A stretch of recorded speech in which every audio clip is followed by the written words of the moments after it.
Vamos abrir no livro de Apocalipse, capítulo 1, versículos 2 e 9. Podemos ler o versículo 1 e 2, que nos diz assim: revelação de Jesus Cristo, a qual Deus lhe deu para mostrar aos seus servos as coisas que em breve devem acontecer, e que ele, enviando o seu anjo, deu a conhecer ao seu servo João, que atestou a palavra de Deus e o testemunho de Jesus Cristo quanto a tudo o que deve vir. Versículo 9. Eu, João, irmão e companheiro de vocês na tribulação, no reino e na perseverança.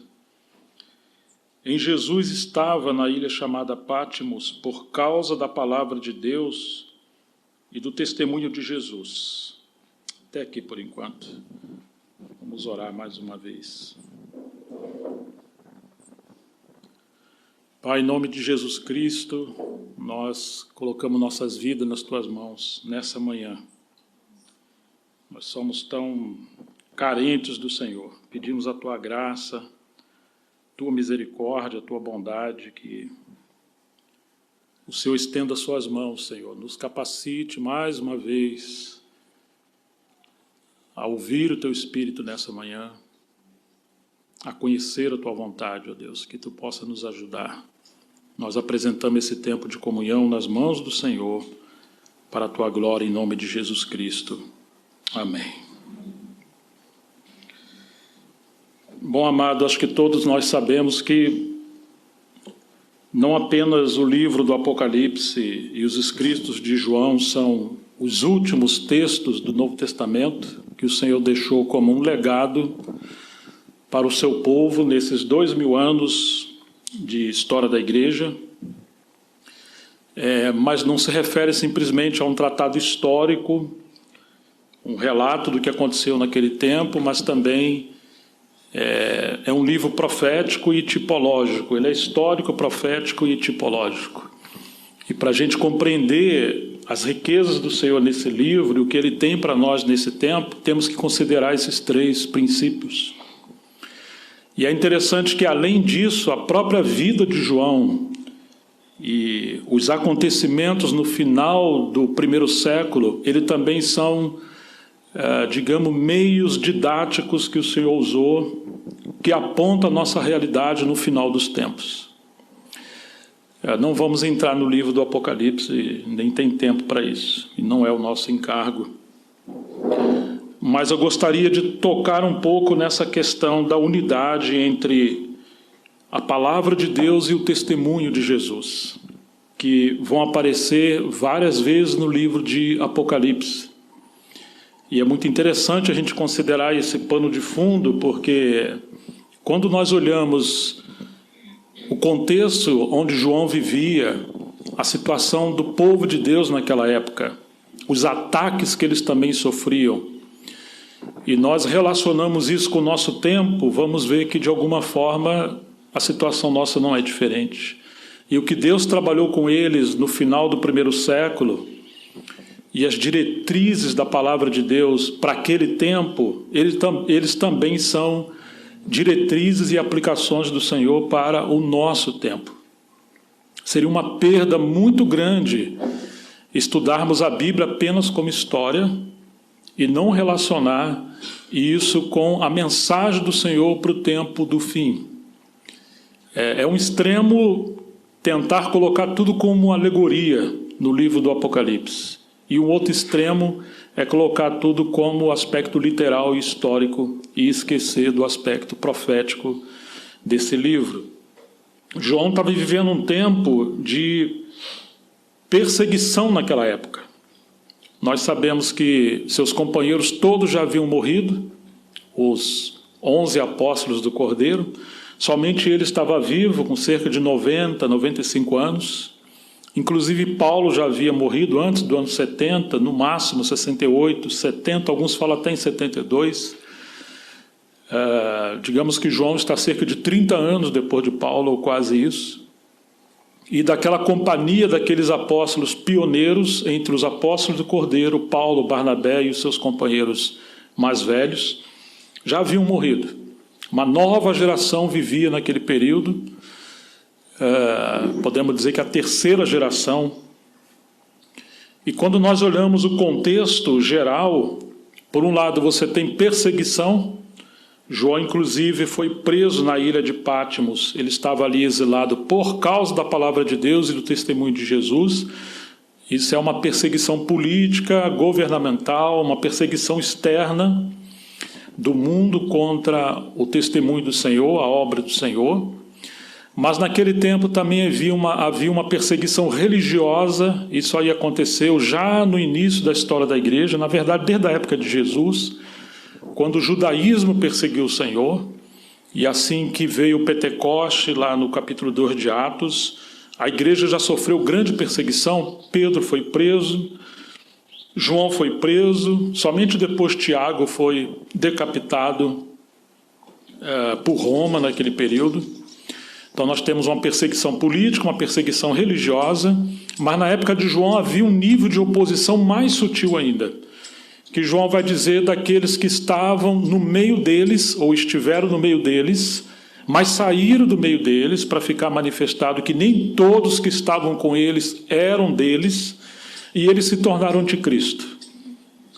Então eles aprenderam a palavra de Deus, eles conheciam praticamente tudo da tradição apostólica, comeram com ele, cearam com ele, participaram de tudo que eles participaram, mas alguns deles nem sequer tinham nascido de novo.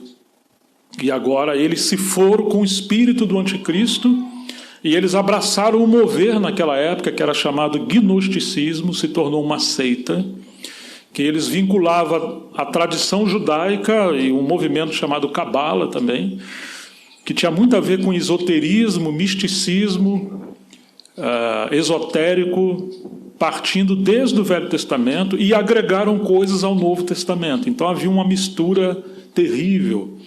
E esse gnosticismo ele era oposto à humanidade do nosso Senhor e à sua divindade.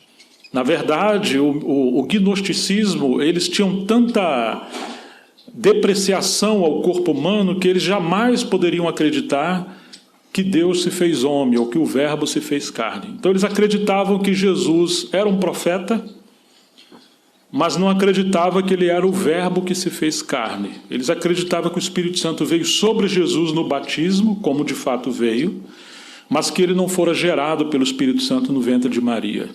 Ele era apenas um homem e que o Espírito estava sobre ele, mas que na cruz, quando ele clamou, Deus meu, por que me desamparaste? Eles entendem que o Espírito Santo deixou Jesus naquela época, ele foi apenas um homem que morreu. Essa era algumas das várias heresias desse movimento na época. Então João estava vivendo, e a igreja no final do primeiro século, debaixo desses três níveis, três esferas de ataque. Um ataque religioso, um ataque ministerial ou um ataque espiritual por meio do gnosticismo e outras seitas e ênfases daquela época, e um ataque político, uma perseguição do governo do Império Romano naquela época. É muito interessante que, em relação à oposição do governo, à imposição política, ele se lembrava do que Jesus falou. Vocês não têm que temer aqueles que fazem mal ao corpo, mas não podem fazer mal à sua alma. Vocês têm que ter medo daquele que tem poder para destruir tanto o corpo como lançar a alma ao inferno. Então, aqueles cristãos do final do primeiro século, eles estavam tão cheios do Espírito Santo que para eles não tinha um problema ser mártires pelo Senhor. Tanto no primeiro e segundo século, muitos morreram, inclusive Paulo foi decapitado por Nero. Para eles aquilo era um privilégio. Quando Jesus falou, fique em Jerusalém, até do alto ser revestido de poder, vocês vão ser minhas testemunhas, tanto em Jerusalém como Judeia, Samaria e até os confins da terra. Aquela palavra testemunha, vocês vão ser minha testemunha no original, significa mártires. Vocês vão receber um poder extraordinário. Poder ali é dínamos, é um sentido de dinamite mesmo, seria algo tão extraordinário, tão poderoso, que eles poderiam inclusive morrer pelo Senhor, que o fogo que os consumiria por fora, nas arenas, nas fogueiras, como aconteceu, era inferior ao fogo do Espírito Santo que ardia no coração e no espírito deles e dava poder para eles suportarem aquele sofrimento. Quando eles viam as lanças que os atravessavam, eles se lembravam dos pregos dos cravos que cravaram as mãos e os pés do nosso Senhor. O gozo do Espírito Santo que estava dentro deles era muito maior do que o sofrimento e a angústia do lado de fora. Então a glória de Deus estava sobre eles, era o Espírito da glória de Deus que repousava sobre aqueles que sofriam segundo a vontade de Deus, como Pedro fala dessa promessa. De alguma forma, a perseguição que eles sofreram no princípio da igreja, desse primeiro século e segundo século, como diz uma tradição da história, era o sangue dos mártires era a semeadura do Evangelho. Quanto mais se perseguiam, mais eles se multiplicavam, até que na virada do segundo para o terceiro século, Constantino mudou a sua estratégia de perseguição, porque eles descobriram que a cada 2 cidadãos romanos, um era cristão. Quanto mais se perseguia, mais eles se multiplicavam. Então a igreja era realmente uma tocha de vida, de graça do Senhor na terra, o próprio Senhor na terra por meio de homens e mulheres que eram fracos em si mesmos, mas cheios do poder e da graça de Deus, como aqueles vasos de barro que contêm o tesouro que é o próprio Senhor. Então eles não tinham medo da perseguição, eles realmente ardiam de amor e graça pelo Senhor.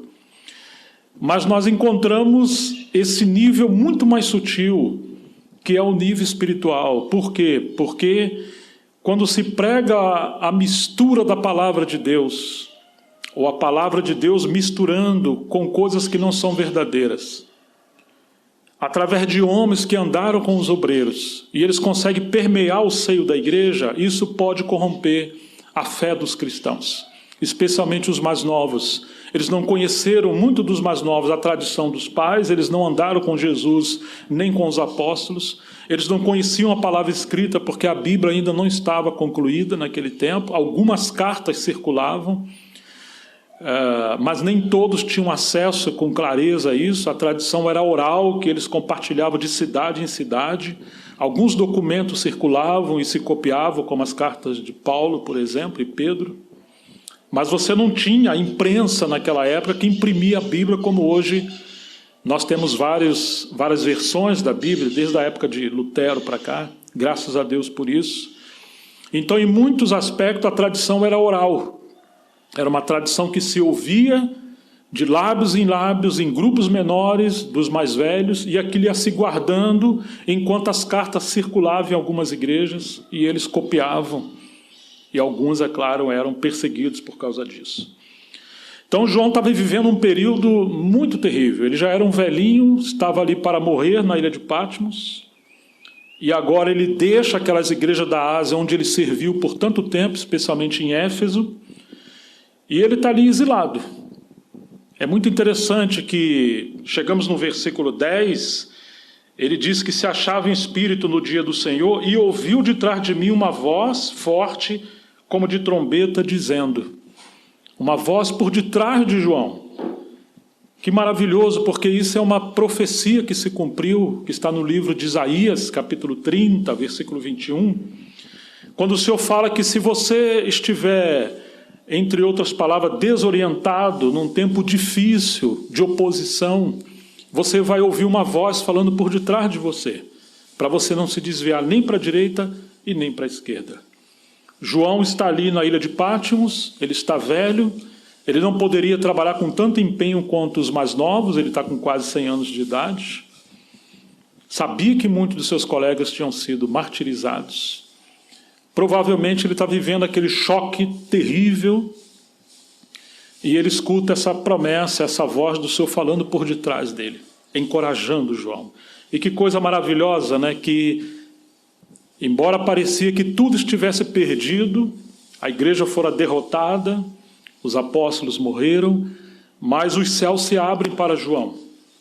E João vai ter revelações gloriosas da pessoa do Senhor, e agora ele vê o Senhor no seu trono, e ele vê que no final tudo acabará bem, o Senhor será glorificado, o seu reino glorioso virá, o inimigo será vencido, os santos vão reinar com Cristo por 1000 anos, até que chegue a Nova Jerusalém, novos céus e nova terra.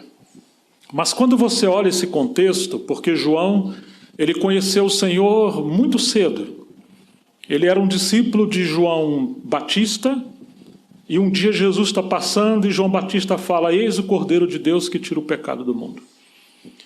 E João, o que ele faz? Ele deixa de seguir João Batista e ele segue Jesus. Então ele foi aquele que seguiu o Senhor por onde quer que o Senhor fosse, e ele usa essa frase aqui no livro do Apocalipse, daqueles que seguiu o Cordeiro por onde quer que fosse. Essa era a vida de João. Ele acompanhou o Senhor tão de perto, em cada detalhe da sua vida, em seu sofrimento, em seu sacerdócio, em sua comunhão, em seu ministério.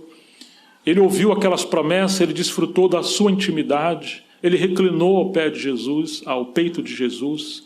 Ele estava nos momentos mais íntimos com o Senhor. Podemos dizer que João foi aquele que conheceu o Senhor de maneira mais íntima. Só que ele conheceu o Senhor no seu ministério terreno. Um dia Jesus morre, ele viu Jesus ressuscitado. Na verdade, João era tão íntimo que na cruz ele foi o único discípulo dos 12 que permaneceu aos pés da cruz. Pedro estava tão distante naquele período. E Jesus ressuscita, aparece aos discípulos, depois ele vê Jesus ascendendo aos céus. Mas agora, nesse capítulo do Apocalipse, foi a primeira vez que Jesus se apresenta de maneira glorificada a João, e João vai descobrir o que Jesus faz à direita do seu Pai quando ele está ascendido e no seu trono. Agora João vai conhecer esse aspecto do ministério do nosso Senhor de maneira tão gloriosa que às vezes deveríamos nos perguntar o que o Senhor está fazendo enquanto ele está à direita do seu Pai, porque muitas das vezes nós limitamos o ministério do Senhor apenas nesse período de 3 anos e meio, até que ele morre, é a glória do seu ministério, é a cruz e a sua ressurreição, e parece que acabou, né? O Espírito Santo foi derramado e terminou o ministério do Senhor até que ele volte. Mas nós vamos encontrar nesse livro aspectos gloriosos do ministério do Senhor. João vai dizer por que ele estava ali. Esse verso 9 diz algumas coisas tão preciosas. Eu, João, em primeiro lugar, João se revela como irmão e companheiro de vocês na tribulação. Ele sabia que a igreja estava em grande tribulação. E agora ele se revela não como um grande apóstolo, mas ele se revela como um irmão tão simples, tão frágil, tão humano, tão gente, tão carente da graça como aqueles irmãos que nas suas cartas ele chama de filhinhos. Quando nós estamos em angústia, em lutas, quando nós não sabemos com clareza o que fazer, quando a igreja passa por um período duro, nós precisamos de irmãos que, embora sejam tão maduros, obreiros de tanto peso, mas que além do ministério da palavra no púlpito, eles também saibam compartilhar as dores, o coração, o sofrimento. Seria uma lástima muito grande que os obreiros do nosso tempo sejam tão bons nos seus púlpitos, mas não sejam tão bons na mesa da comunhão, ou no joelho que se dobra, ou nas lágrimas em chorar com os que choram e sorrir com os que estão felizes. João está se revelando que ele era um pai, ele era um amigo, ele era um companheiro. E ele se diz irmão e companheiro. Por quê? Porque muitos dos falsos obreiros naquela época se intitulavam como apóstolos. E João está respondendo, embora sendo um apóstolo, de que no lugar de querer a primazia, como foi Diótrefes que queria o primeiro lugar, ele se esvazia de tudo isso, sem deixar de ser. Mas ao mesmo tempo ele se humilha e ele responde essa falsa espiritualidade com humanidade e com maturidade. Eu sou o irmão de vocês. Porque aqueles falsos obreiros, na hora da crise, eles sumiam. O bom pastor dá vida pelas ovelhas. Os mercenários, quando viram o lobo, eles fogem. De alguma forma, o lobo se alimenta do sangue das ovelhas, enquanto que o pastor dá vida ou sangue pelas ovelhas. João está mostrando que aqueles falsos obreiros, na hora da tribulação, eles não tinham compromisso de sofrer com aqueles cristãos que estavam sofrendo. Eu sou irmão de vocês e sou companheiro na tribulação. Os dias que nós estamos vivendo e agora os dias que vão se abreviando, é isso que nós precisamos cultivar. Companheiros que vão trilhar juntamente conosco, não somente quando as coisas estão indo bem, quando podemos nos congregar, podemos estar juntos, temos algumas facilidades, mas e quando vier a crise, como agora está acontecendo na Ucrânia? Graças a Deus que tem chegado vídeos e matérias até nós de irmãos que estão se reunindo de maneira subterrânea no subsolo de prédios, apesar dos mísseis caindo lá de fora, estão correndo risco de vida, mas não abandonaram o rebanho e estão chorando com os que choram. Muitos fugiram. Essa é a hora que a espada faz separação entre falsos obreiros, falsos pastores e aqueles que de fato dão a vida pelo rebanho. João está dizendo que ele era companheiro na tribulação e também no reino. O que é o reino aqui? O reino é a esfera do governo de Deus, testemunhando que ele é soberano, que nada saiu do seu controle, quando tudo aparentemente parece estar perdido e que Deus perdeu o controle. João está dizendo, não, imagine, as estrelas brilham nas horas mais escuras da noite. Nós somos companheiros no reino, nada foi perdido, o Senhor está no trono. O Senhor governa no meio da crise. Quando a gente vê o livro do Apocalipse, a mulher deu à luz aquele filho varão debaixo das narinas do dragão, como dizia o irmão Dino. Quer dizer, parece que o dragão está vencendo ali no capítulo 12, mas o Senhor dá asas àquela mulher que vai para o deserto e é ali alimentada por 3 anos e meio, e o Senhor guardou aquela mulher e guardou o seu filho que foi arrebatado até o céu. E o dragão agora vai perseguir os descendentes daquela mulher, que representa a igreja, que detém o testemunho do Senhor e a palavra de Deus e o testemunho de Jesus. Mas você vê que o Senhor está sempre reinando, e João está dizendo, eu sou companheiro de vocês, estamos na tribulação, mas não é só tribulação. Nós estamos na esfera do reino de Deus. Quando nada sai do seu trono, ele está no controle de todas as coisas. Eu também sou companheiro de vocês na perseverança em Jesus. Que frase extraordinária. Parece que nada é sem sentido. Parece que as coisas são linguagem de palavra, simplesmente jogo de palavra, mas não é. João conheceu o Senhor. Inclusive Pedro falou que Jesus padeceu dando-nos exemplo para que nós pudéssemos seguir as suas pisadas. Essas pisadas que Pedro está falando é o mesmo que João está falando aqui, a perseverança em Jesus. Não é a perseverança de João, nem de Paulo, nem de Pedro, mas ele está mostrando que aquele Senhor que honrou a Deus no meio da oposição, quando tudo aparentemente estava perdido, inclusive foi rejeitado pelo seu povo, Jesus perseverou. Pelo gozo que lhe estava proposto, ele suportou toda essa vergonha e tomou a cruz. João está dizendo que ele estava perseverando, seguindo essa paciência, a palavra da paciência de Jesus Cristo. Assim como o Senhor honrou o seu Pai, e ele tomou esse cálice do sofrimento e foi fiel em todas as coisas, João está mostrando que essa perseverança dos santos é uma perseverança na fidelidade e na graça do nosso Senhor. Não é uma perseverança em si mesma. Nós mesmos não conseguimos perseverar. Se a salvação dependesse da nossa perseverança, ninguém estaria salvo. Nós somos salvos pela graça de Deus, é Ele que nos sustenta e nos dá fé para permanecermos firmes na paciência e na perseverança de Jesus. No capítulo 3, verso 10 de Apocalipse, o Senhor vai falar daquela igreja, que é a igreja Filadélfia, que porque eles guardaram a palavra da sua paciência ou perseverança, você guardou a palavra da minha perseverança, por isso também eu guardarei da hora da provação que há de vir sobre o mundo inteiro, para pôr à prova os que habitam sobre a terra. Está vendo? porque vocês guardaram a palavra da minha paciência ou perseverança, como diz algumas versões, eu também vou guardar vocês. Ele não está prometendo que não virá tribulação. Não, virá tribulação. Ela vai provar o mundo inteiro.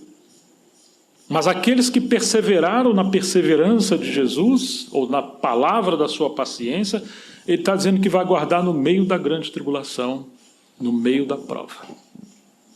Mesmo que alguns sejam martirizados, mesmo que alguns sejam afrontados ou coisas terríveis aconteçam, o Senhor está dizendo que vai estar com eles. Isso é uma promessa maravilhosa. Não temos que fugir da aparência ou da mesma tribulação, mas nós temos que honrar o Senhor seguindo as pisadas do Senhor naquele período mais obscuro. João está na ilha de Patmos, debaixo de toda essa situação caótica, mas o seu coração, como um pai espiritual, está nos seus filhos e encorajar os seus filhos. Oh, irmãos, isso é tão maravilhoso. Eu me lembro e contava isso para alguns irmãos, quando eu estive na Colômbia em 97, viajando por 2 meses, eu cheguei numa cidade e ganhei uma cópia de um livro que é Como Preparar uma Igreja para Sobreviver no Período de Perseguição. É mais ou menos esse o título. Como uma igreja deve viver de maneira subterrânea, depender da terra, plantar, cultivar, aprender a viver uma vida que você não dependa do sistema. Viajei, cheguei num outro estado, lá é chamado departamento, e já tinha esquecido, ganhei um outro livro. Qual? Como preparar uma igreja para viver de maneira subterrânea no meio da tribulação. Eu achei aquilo muito interessante, né? E quando você vai ler, quando você vai ver, você vai descobrir que são irmãos que estavam treinando, estavam desenvolvendo aquele estilo de vida, aonde você vai poder honrar o Senhor com a sua família, os seus filhos e os irmãos, sem você corromper e vender a sua alma, a sua dignidade, em troca de um prato de comida ou de algumas coisas que só o sistema teria. João está falando dessa perseverança de Jesus porque ele aprendeu a perseverar com aquele que era a verdadeira perseverança.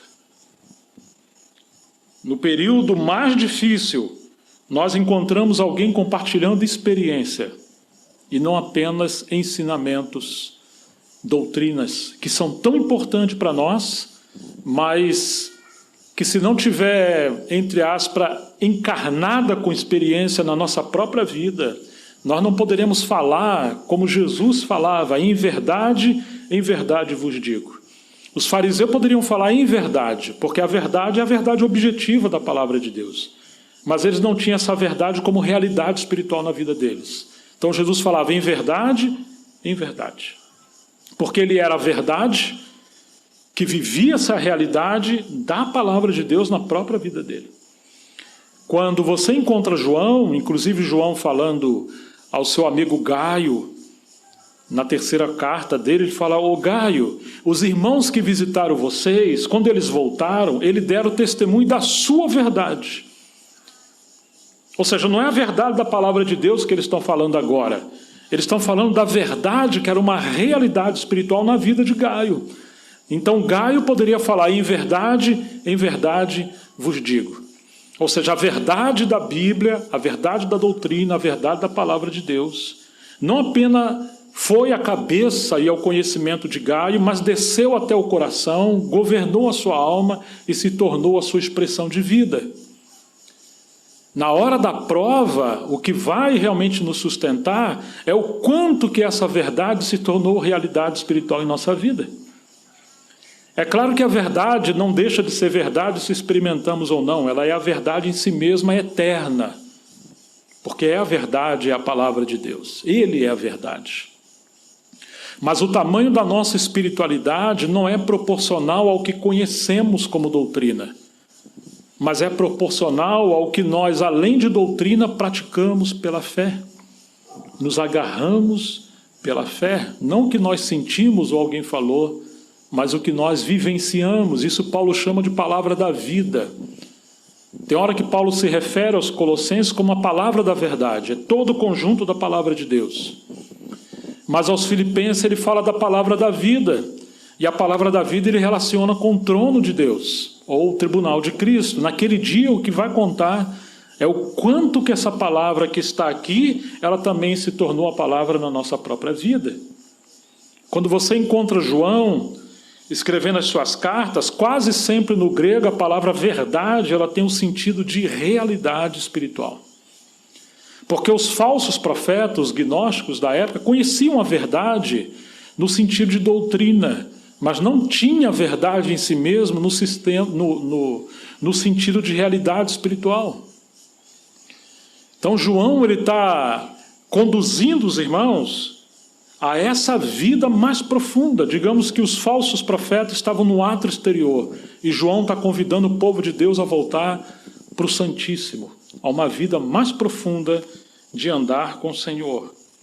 Eu, João, irmão e companheiro de vocês, na tribulação, no reino e na perseverança em Jesus, estava na ilha chamada Patmos.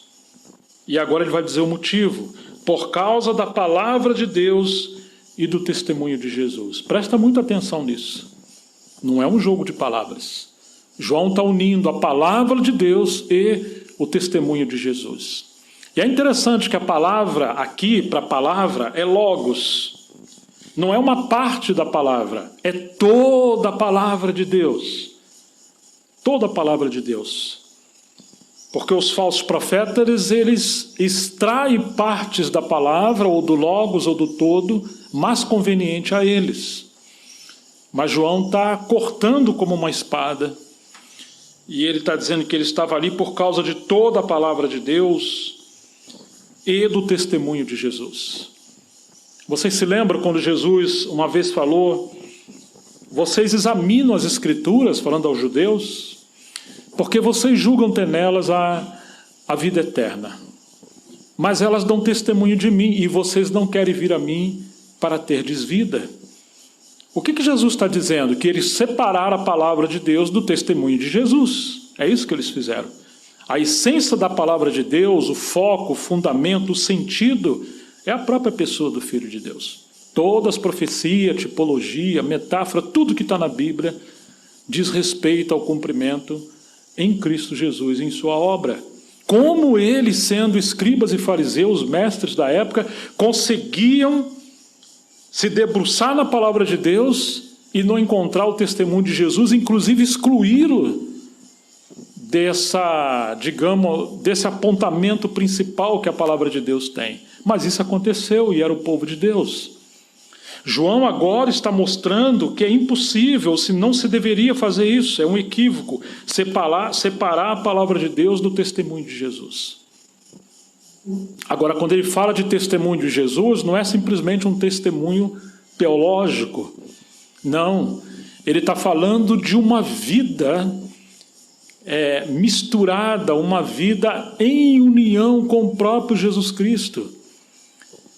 O Senhor Jesus habitava nele, o Senhor Jesus dominava o seu viver e ele vivia pela causa do Senhor. Ele estava ali por causa de uma pessoa, que é o nosso Senhor.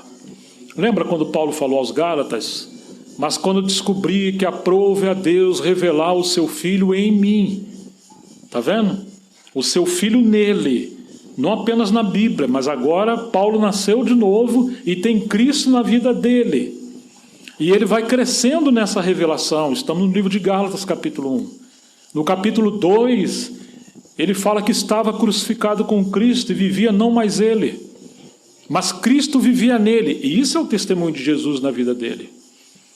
Depois ele vai dizer no capítulo 4, meus filhinhos, por quem de novo sinto dores de parto, até ser Cristo formado em vocês. Esse é o testemunho do Senhor. E no capítulo 6 ele fala, ninguém me amoleste mais, porque trago no meu corpo as marcas de Jesus Cristo. Esse é o testemunho do Senhor. Jesus no seu espírito, Jesus dominando o seu coração, a sua mente, a sua alma, dominando todo o seu ser, ao ponto dele se tornar um mártir pelo Senhor. Isso vai muito além do ensinamento, isso se tornou uma vida, uma realidade. Então, quando João está dizendo a palavra de Deus e o testemunho de Jesus, de alguma forma, podemos pensar, a palavra está do lado de fora, que era o que os gnósticos tinham. Mas eles não tinham o testemunho de Jesus. Claro que a palavra tem que estar dentro de nós, habitar em nós ricamente a palavra de Deus. Se você tem apenas a palavra como conhecimento, você não vai gerar nenhum transtorno a Satanás, talvez ele nem vai te perseguir. Ele foi o maior teólogo e ainda é o maior teólogo que existe. Alguém que conhece muito bem a palavra ao ponto de tentar o Filho de Deus no deserto pela palavra. Isso não tem problema nenhum. Agora, se somos testemunha de Jesus e tivermos uma vida pautada pela palavra de Deus, aí isso incomoda sim. Por quê? Porque é esse remanescente, é essa igreja que vai sendo adornada como noiva e vai atrair a volta do Cordeiro. E o diabo sabe que esses santos que mantêm a palavra de Deus e o testemunho de Jesus são aqueles que na volta do Senhor vão julgar os anjos e o mundo. Então o inimigo quer retardar a volta do Senhor e não quer que esses santos sejam vencedores. Paulo fala aos Coríntios: vocês não sabem que os santos hão de julgar os anjos e o mundo? Então o inimigo vai perseguir os cristãos nesse tempo que nós estamos vivendo, como sempre perseguiu, mas especialmente agora.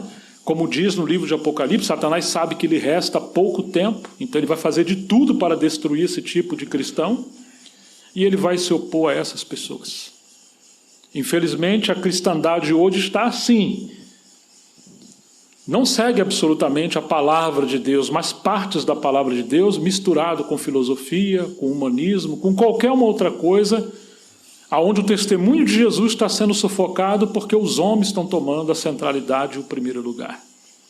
Então cada um procura o melhor lugar aonde o seu ego seja mais massageado, apalpado e você viva bem.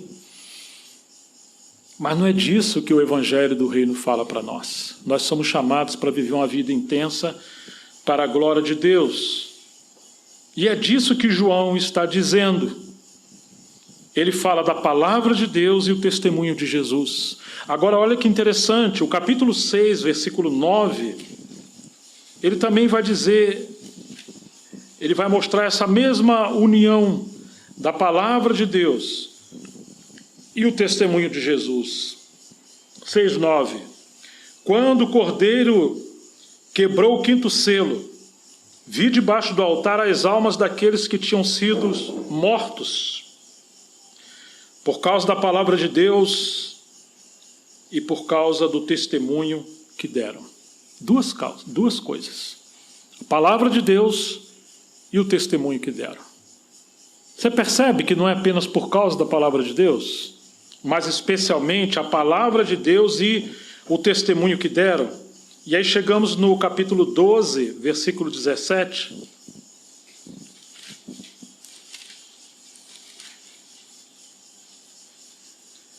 Quando o dragão ficou irado com a mulher e foi travar guerra com o restante da descendência dela, ou seja, os que guardam os mandamentos de Deus e têm o testemunho de Jesus. Você está vendo o dragão aqui enfurecido, e ele vai fazer mais uma perseguição. E ele está interessado em quem? Que classe de cristão ou de pessoa? Ele está interessado naqueles que guardam os mandamentos de Deus e têm o testemunho de Jesus. Capítulo 19, versículo 10. Diante de revelações extraordinárias que João está tendo, o versículo 10 vai nos dizer...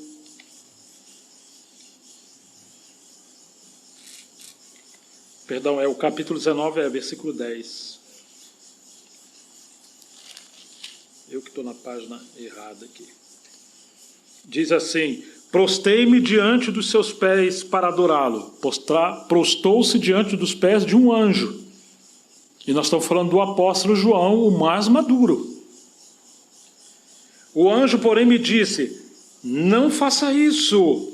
Eu sou um servo de Deus, assim como são você e os seus irmãos, que guardam o testemunho de Jesus. Adora a Deus, pois o testemunho de Jesus é o espírito da profecia. É É muito estranho isso aqui. Porque mesmo João, alguém que conheceu o Senhor tão profundamente e agora está vendo Cristo glorificado. Diante dessa revelação tão extraordinária que ele está tendo agora, que o anjo está lhe mostrando, ele caiu aos pés do anjo e diz que para adorá-lo, reverenciá-lo. Ora, se isso aconteceu com João, o que será de você e de mim? Por isso que muitos estão sendo enganados, porque não conhecem profundamente a palavra de Deus e o testemunho de Jesus. Paulo, dizendo aos Tessalonicenses, ele vai dizer que Satanás, ele, tão sutil, ele enganaria muitos, que poderia até fazer descer fogo do céu e enganar as pessoas. E que esse tempo que nós estamos vivendo, ele é um tempo tão terrível, ele é tão adverso, que se a gente não seguir essa linha fina de seguir a pessoa viva do Senhor, de acordo com as Escrituras, e manter essa comunhão profunda com Ele no contexto da comunhão da igreja, nós seremos enganados. O anjo vai dizer para João, não faz isso não. Eu sou um servo de Deus, assim como são você e os seus anjos, os seus irmãos, os seus companheiros. Os anjos não querem atenção para eles. Aqueles que guardam o testemunho de Jesus, quer dizer, o anjo está dizendo que ele é companheiro e eles estão a serviço daqueles que servem a Deus, mas ele está dizendo que está a serviço daqueles que mantêm o testemunho de Jesus. Porque hoje você encontra experiência com anjos de toda sorte de tipo de coisa. Não precisa procurar, não. Isso aí salta aí da internet em todo lugar. Pessoas que foram arrebatadas ao inferno 15 vezes, tantas vezes, estão vendo um anjo para tudo quanto é lado. Tempo atrás eu soube de uma pessoa que ministrava a pregação, aí ele esperava a manifestação de um guerreiro, um anjo guerreiro que vinha atrás dele e falava para ele o que ele tinha que ministrar para o povo. Era um índio, um anjo índio. Mas nada condizia com a palavra de Deus. Então, você vai encontrar muitas coisas. Mas lembre-se que o ministério do Espírito Santo é glorificar Jesus. E os anjos que estão a serviço daqueles que hão de herdar a salvação, aqui você tem uma chave. Eles estão a serviço e eles são companheiros daqueles que têm o testemunho de Jesus. E ele segue dizendo, pois o testemunho de Jesus é o espírito da profecia. Quer dizer que o sentido, a explicação, a interpretação de todas as profecias da Bíblia diz respeito ao nosso Senhor. E essa é uma maneira de pessoas tão simples como nós não sermos enganados. Tudo que sai fora de Cristo devemos rejeitar, devemos colocar um pé no freio e não se empolgar com isso. E aí o capítulo 20, versículo 4, vai nos dizer, vi também tronos, e nestes sentaram-se aqueles aos quais foi dada a autoridade para julgar. Vi ainda as almas dos que foram decapitados por terem dado o testemunho de Jesus e proclamado a palavra de Deus. São estes os que não adoraram a besta nem a sua imagem e não receberam a sua marca na testa e na mão e viveram e reinaram com Cristo durante 1000 anos. É muito interessante que muita gente quer saber o que é o sinal da besta, que tem medo de receber o sinal da besta. Eu era muito jovem, ainda não entendo muito bem essas coisas, mas eu era muito jovem quando me perguntavam isso. Falei, eu também não sei direito isso aqui não, mas uma coisa eu sei, que independente se a marca da besta vai ser um número na testa, um chip, seja lá o que for, as pessoas que hoje dependem do dinheiro, do sistema, de qualquer uma outra coisa para decidir se vai ter filho, se vai mudar, se vai fazer alguma coisa, ela já tem a marca da besta no seu coração. O Senhor falou que você não pode servir a 2 senhores, né? Você não pode servir o Senhor e a mamon. Mamon ali é a riqueza, o dinheiro. Quer dizer, se é o dinheiro que domina a nossa vida no lugar do Senhor, nós já temos a marca da besta no nosso coração. Quantos não dependem do Senhor? Quantos estão presos ao sistema desse mundo? E O Senhor fala do pão nosso de cada dia. Você pode fazer a sua compra de 1 mês, 2 meses, usar seu cartão de crédito, faz o que você quiser, não tem problema. Mas se você esquecer de depender do Senhor para o pão nosso de cada dia, meu irmão, minha irmã, você está sendo treinado. Treinado para quê? Para não depender do Senhor.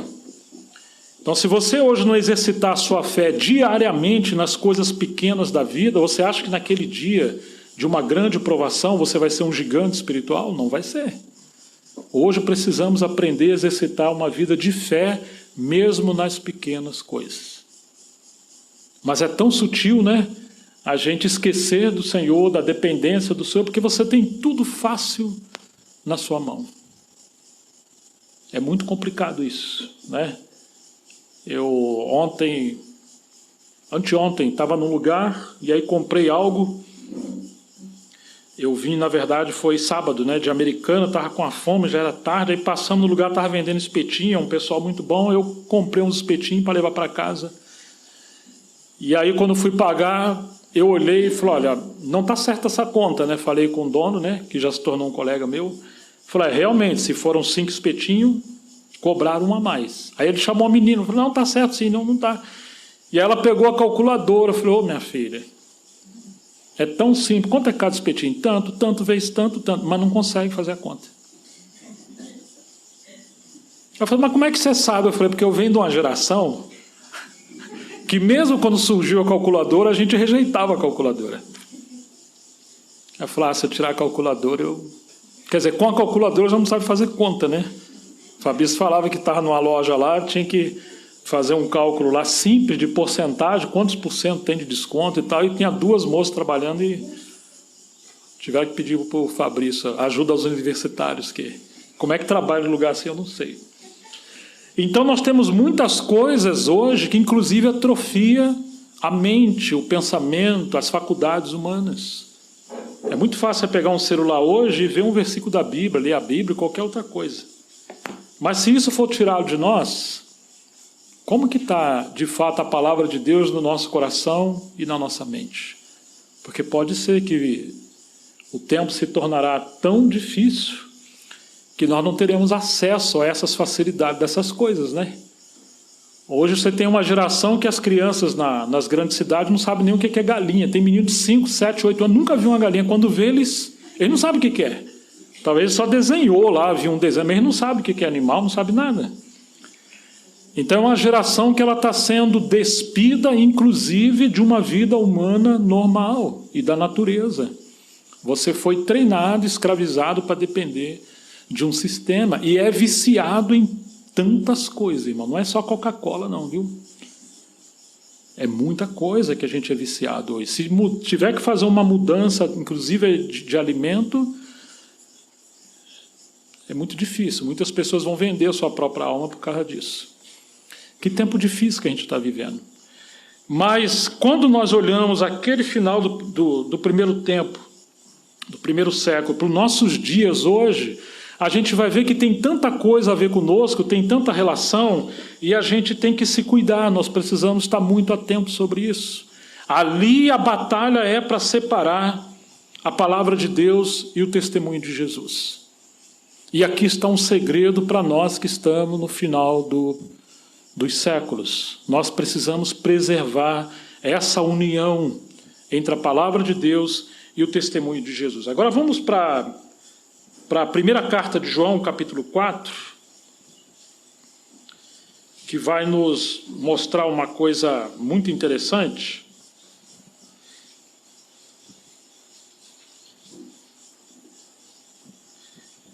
Capítulo 4, versículo 1, que nos diz assim: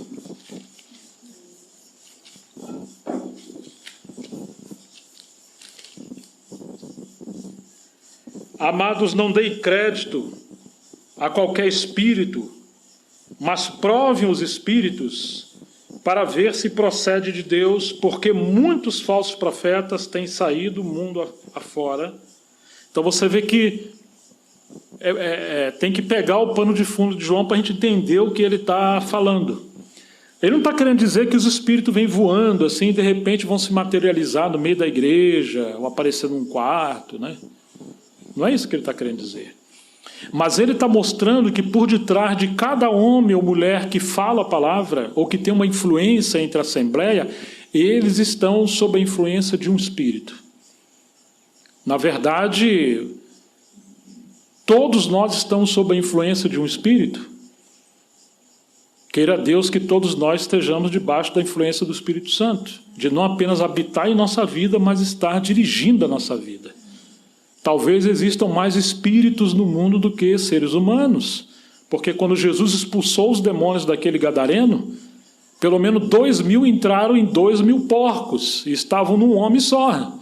E uma legião romana, ela era frequentemente uma legião formada entre 6.000 a 2.000 soldados. E aquela potestade respondeu a Jesus que era legião. Algumas versões falam legiões. Então não tem ideia de quantos demônios estavam naquele homem. Os demônios, os espíritos malignos, procuram corpos para habitar. E a maior intenção deles é usar o próprio povo de Deus, dirigindo eles fora da palavra ou pela palavra, mas sem o testemunho de Jesus, para usar os seus dons espirituais, seus talentos dados por Deus, para se opor à própria obra de Deus. Nós encontramos muitas perseguições na história da igreja, mas o pior nível é quando os próprios cristãos perseguem os cristãos. Então nós temos cristãos crucificados por cristãos na história da igreja. Isso envolve a igreja católica e a igreja protestante também, no sentido geral. Então João está dizendo, não dê crédito a qualquer espírito, ou seja, vocês não se movam por qualquer movimento sobrenatural, qualquer experiência, qualquer homem que apareça aí cheio de eloquência, ou cheio de experiência, enfim, não faz isso não. Vocês têm que provar os espíritos para ver se eles procedem de Deus, porque muitos falsos profetas têm saído pelo mundo afora. Agora você vê que ele vincula espíritos enganadores com falsos profetas. Então esses espíritos vêm por meio dos falsos profetas. Nisto vocês vão conhecer o Espírito de Deus. Todo espírito que confessa que Jesus Cristo veio em carne é de Deus. E todo espírito que não confessa isso a respeito de Jesus não procede de Deus, pelo contrário, este é o espírito do anticristo, a respeito do qual vocês ouviram dizer que viria e que agora já está no mundo. Uma versão muito antiga dizia, todo aquele que divide Jesus. Como assim dividir? É que os gnósticos, eles queriam fazer a divisão ou a separação de Jesus como homem e do Espírito Santo que estava sobre ele, porque era uma maneira de negar a divindade de Jesus. Mas, biblicamente, Jesus é uma pessoa, mas tem duas naturezas. Ele é 100% Deus com seu Pai e o Espírito Santo desde a eternidade, mas ele, como verbo, se fez carne e habitou entre nós. Uma pessoa divina e humana. Mas esses falsos obreiros, esses falsos profetas, eles dividiam a humanidade da divindade de Jesus. E o que é interessante, que para João, porque esse é um assunto fundamental, assim como a cabeça sofreu esse ataque, o corpo de Cristo sofre também. Se ataca a cabeça, ataca o corpo. João vai mostrar agora um novo tipo de ataque. Atacar a Jesus no seu ministério e depois quando ele parte para a glória e a igreja segue adiante. Mas se você trincar o fundamento, toda a casa vai ser trincada. Precisa conhecer muito bem o pensamento bíblico, a doutrina bíblica sobre a cristologia, inclusive a trindade, mas além disso precisamos conhecer a pessoa do Senhor. E agora João vai mostrar no capítulo 5, versículo 6, vamos ver essa passagem. 1 João capítulo 5, que vai dizer assim, este é aquele que veio por meio de água e sangue, Jesus Cristo. Não somente com água, mas também com água e com sangue. Como assim não somente? Por que sangue e por que água? Porque os gnósticos separavam água de sangue. Vocês se lembram que Jesus foi batizado no Rio Jordão. Ali ele está sendo batizado nas águas. Mas quando ele está na cruz, feriram ele na costela. E o que saiu dele? Água e sangue. Você não pode separar, porque ali o sangue representa a humanidade de Jesus e foi por meio dele e do seu sangue que fomos redimidos. Se você tirar o sangue, sem derramamento de sangue não há remissão de pecados. Você vai anular a obra da redenção. E os gnósticos faziam isso. Eles estão sempre querendo separar as coisas. E segue João. E o Espírito é o que dá testemunho, porque o Espírito é a verdade. Então lá no batismo você tem a humanidade de Jesus no Jordão, você tem o Espírito Santo vindo sobre ele, e você tem a água. O sangue, a água e o Espírito. E ele segue dizendo, porque há 3 que dão testemunho no céu. Claro que algumas versões não tem essa palavra céu e não tem propriamente esse versículo na íntegra. Algumas tradições sim, isso é uma discussão teológica muito antiga, mas nós encontramos pais da igreja já no 2º século em diante, mostrando que a igreja primitiva confessava exatamente assim, que diz o seguinte, pois há 3 que dão testemunho no céu, o Pai, a Palavra e o Espírito Santo, e esses 3 são um. E de fato assim é Deus, um único ser, porém que subsiste em 3 pessoas, o Pai, o Filho e o Espírito Santo. E segue o texto dizendo, e 3 são que testificam na terra, o Espírito, a água e o sangue, e estes 3 são unânimes num só propósito. Não pode separar. Não pode separar. O Espírito, a água e o sangue. Toda a heresia surgiu quando separou um desses aspectos, a palavra, o Espírito e o sangue. Não se pode separar essas coisas. Se admitimos o testemunho dos homens, o testemunho de Deus é maior. E ora, esse é o testemunho de Deus que ele dá acerca do seu Filho. Aquele que crê no Filho de Deus tem em si o testemunho. Aquele que não dá crédito a Deus o fez mentiroso, porque não crê no testemunho que Deus dá acerca do seu Filho. E o testemunho é esse, que Deus nos deu a vida eterna, e esta vida está no seu Filho. Aquele que tem um Filho tem a vida eterna, e tem a vida. Aquele que não tem o Filho de Deus não tem a vida. E aí chegamos no final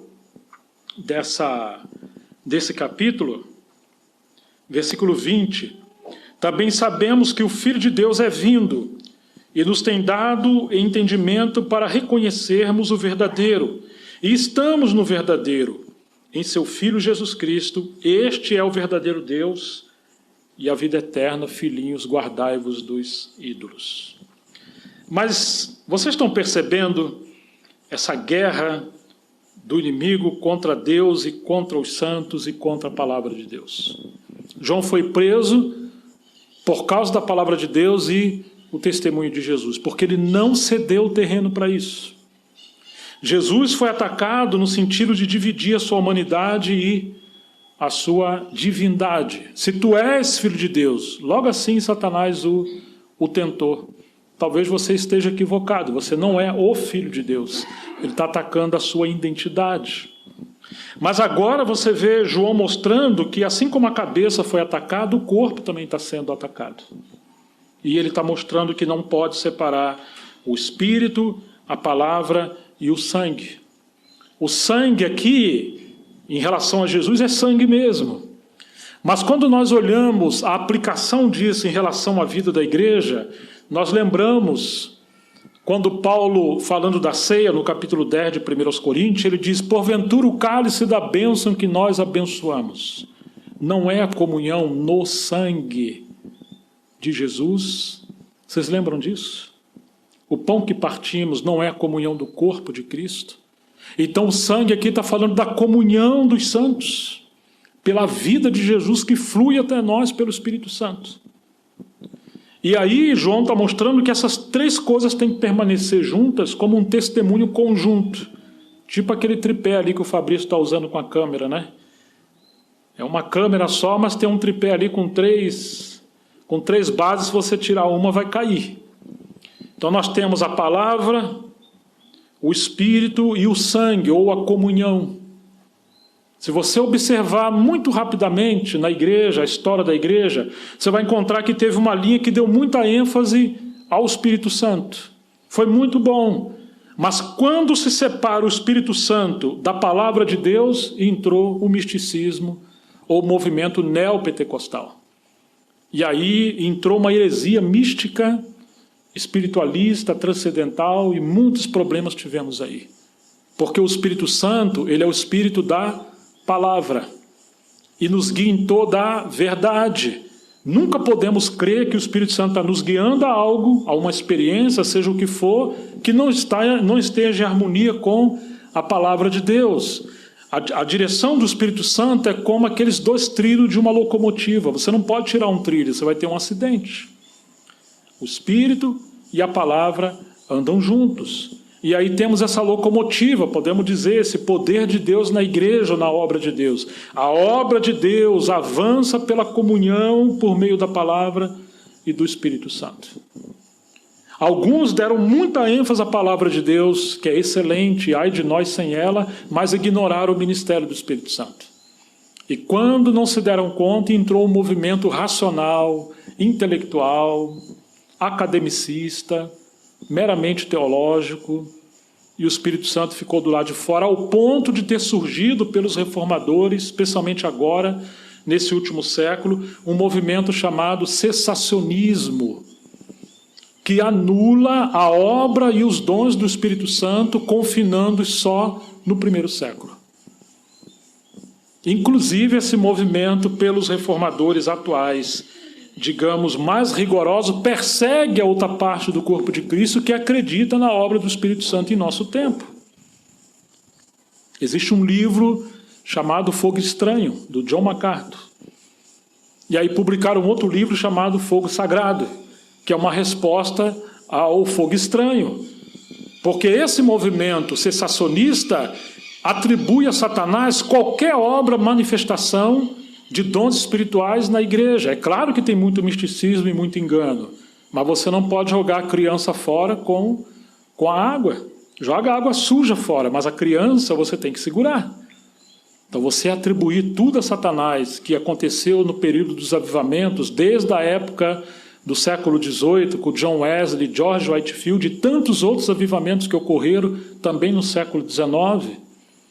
Porque ocorreram algumas coisas estranhas? Claro que ocorreram. Mas essas coisas ocorreram porque separou a palavra do Espírito e o sangue, ou a comunhão. Então também surgiram movimentos estranhos. E aí temos o terceiro ponto, que é a comunhão. Infelizmente a igreja foi esfacelada, dividida, subdividida em muitos grupos e divisões e denominações, e também por aqueles que se acham a igreja sem os outros, que não reconhecem a amplitude do corpo de Cristo e acham que só são igreja aqueles que caminham com ele numa visão que já não é mais a visão do Cristo, da Bíblia, com o seu corpo tão amplo que inclui todos regenerados e salvos, e é claro que não inclui aquilo que a Bíblia não inclui. Mas nós não podemos cultivar uma comunhão exclusivista. Nós, inclusive, não podemos sustentar uma unidade uniformizada. A unidade do povo de Deus, ela é uma unidade bíblica na pessoa do Filho, por aqueles que são regenerados pelo Espírito Santo, mas é uma unidade com diversidade de dons, de graça, de espiritualidade, de experiência. Porque, embora Deus seja um só, nós vamos encontrar a diversidade das três pessoas da Trindade. Nós vamos encontrar uma única palavra que ora se declara como palavra da verdade, ora palavra de Cristo, ora palavra da vida, ora palavra da fé e ora palavra profética. Você tem diversidade. Você tem diversidade de dons do Espírito Santo, embora o Espírito seja um. Você tem diversidade de ministério, mas o Senhor é o mesmo. E diversidade nas operações. Inclusive, Paulo vai falar da multiforme graça de Deus em Efésios 3:10. E Pedro vai falar da multiforme graça de Deus. Então, temos unidade com Diversidade, porém bíblica, no Espírito Santo, centrada em Cristo. Mas já no primeiro século, lá no final, você tem Satanás querendo separar a palavra do Espírito e da comunhão dos santos. Tem que ter muito cuidado.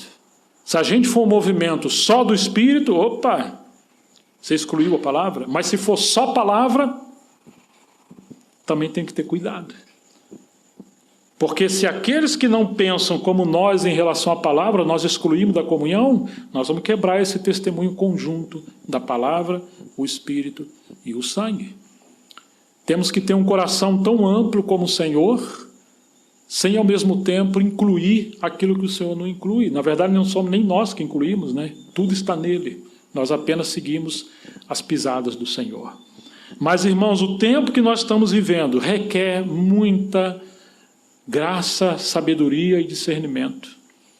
Porque em relação à palavra, é um tempo onde a palavra de Deus tem sido subdividida e cada vez mais os assuntos que diz respeito a uma vida mais fácil, a uma vida mais próspera, a uma vida mais humana, uma vida onde você sofre menos a sanção da cruz do Evangelho, as pessoas estão priorizando isso.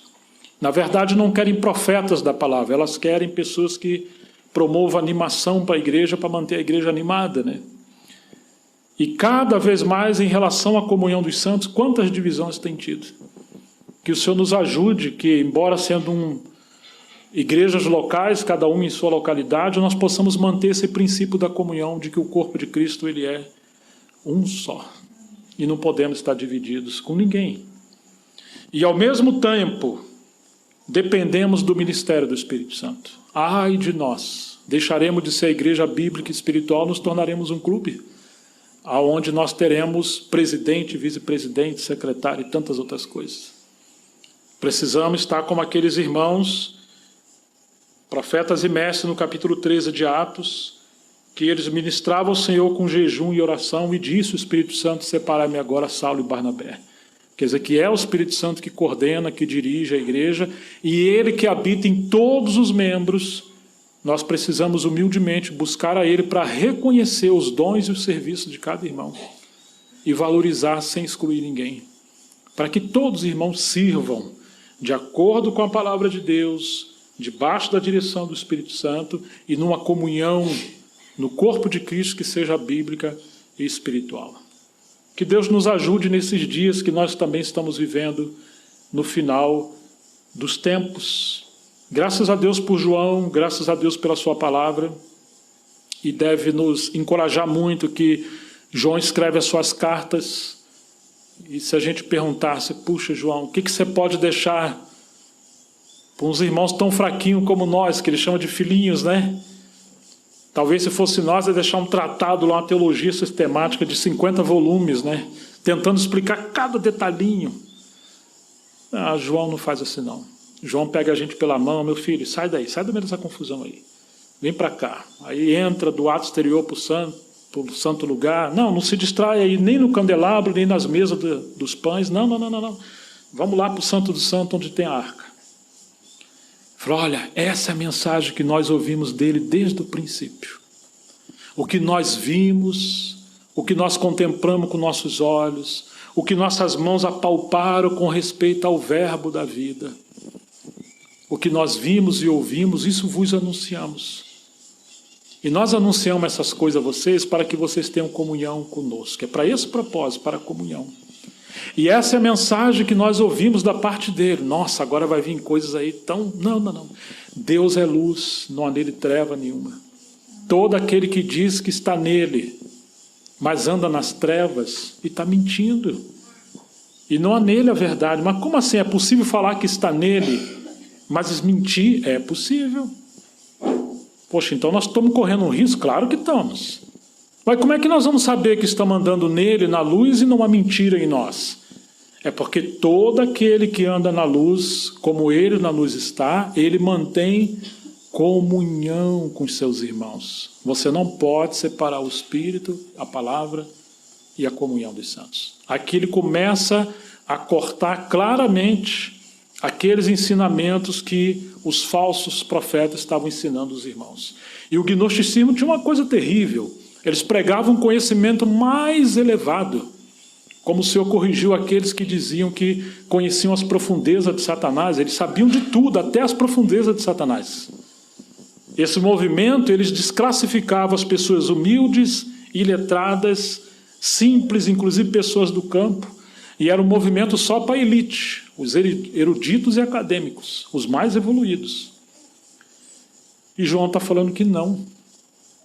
Nós temos que seguir a palavra viva de Deus, tão simples como ela é, embora seja profunda. É claro, ele não nega que seja profunda. Então ele começa a falar dessas coisas, mas João vai embora. João, e aí, como é que nós vamos fazer? Você é o nosso pai, o ancião, está indo embora, está vindo um bocado de falso profeta, tem o Império Romano, tem a religião, tem os gnósticos. E agora, João, o que vai ser da gente? Eu falei, eu estou indo embora. Aí o capítulo 12 ele fala, olha, vocês ouviram que havia um anticristo e em verdade ele está vindo. Pô, piorou a situação, João. Você não está ajudando. Fala assim, mas a unção que vocês receberam dele permanece em vocês. Vocês não têm necessidade que alguém vos ensine coisas novas. Na verdade, como a sua unção vos ensinou desde o começo e continua ensinando a respeito de todas as coisas, permaneçam nele, como ela vos ensinou. Ou seja, o que ele está dizendo? Que o Espírito Santo vai permanecer, a sua unção vai permanecer, e a prova de que nós estamos no Espírito Santo, segundo a palavra, é que ela nos ensina a permanecer nele. Porque o testemunho de Jesus é o espírito da profecia. Se em vós permanecer o que desde o princípio vocês ouviram, a palavra de Deus, e permanecer na comunhão e no Espírito Santo, então vocês também vão poder permanecer no Pai e no Filho. Então João está mostrando o caminho que nós devemos seguir, como aconteceu no final do primeiro século, nós devemos seguir até hoje.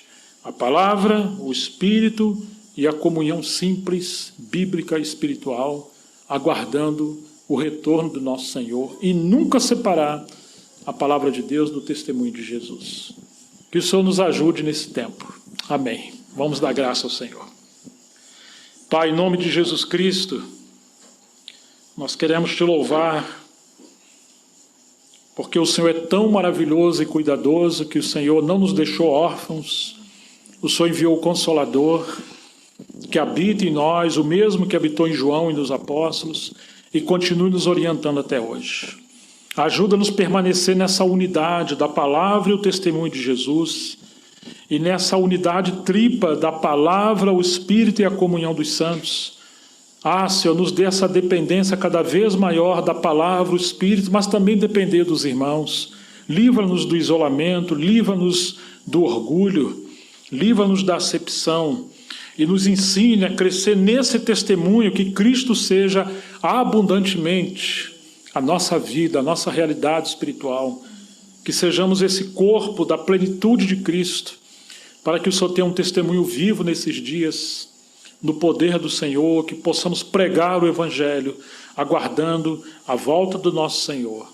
Ó Deus, se vier tempos mais difíceis, livra-nos do medo, da covardia, livra-nos dos temores, mas que possamos ser treinados hoje a como viver uma vida vitoriosa, sem temor, e cuidar uns dos outros, para que o Senhor nos encontre fiéis, servindo os nossos irmãos até que o Senhor venha. Que haja um testemunho glorioso do Senhor nesse tempo, que haja avivamento no poder do Espírito Santo entre nós. Nós oramos e pedimos a tua bênção, Senhor, que o Senhor continue conosco nessa comunhão. Em nome de Jesus Cristo. Amém. Para a tua glória. Amém, queridos. Senhor nos abençoe.